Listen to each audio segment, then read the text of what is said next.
So we can use all of the techniques that we used for the previous, the colour pencils. I'm just going to jump back onto the white paper now. But we can use things like hatching, which is where we just do lines like this. Okay, and then you can smudge those as well, like that. You can use cross hatching, so you can build up layers like this.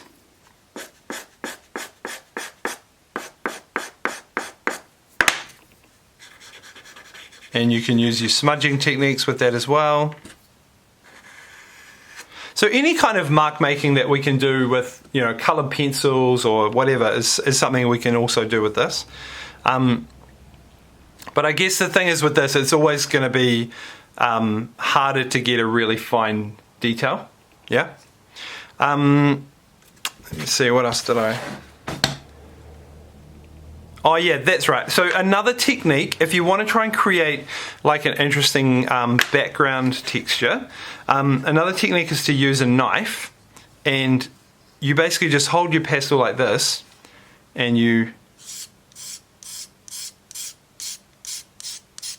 scrape off some of the dust. And you can see how it just gets so much of the dust coming in here. And then obviously you can use that dust however you want. So you could use that to just draw like that. You can smudge it with your finger. But you can actually sort of mix colours like this. And I've even seen people do it with like greaseproof paper and just press that down. I haven't tried it with tissue before, but because when we take it off, it's just kind of sitting on top of the paper. Oh, there we go. Yeah, that actually worked really well. So if you do that with tissue, if you basically create the dust and then you just press it down with something, then it sticks into the paper and it's going to stay there. So that may be sort of a technique that you want to, if you wanted to create like quite a fuzzy background maybe, or you didn't want to have the lines of the actual drawing, then you can do that. Yeah, and then just thinking about those different shapes of the pastel. So we've got the really sharp corners for the lines, for the outlines.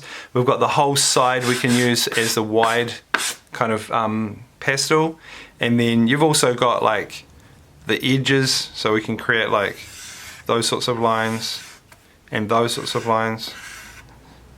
Yeah, so try and use the shape of the pastel when you're drawing with it as well.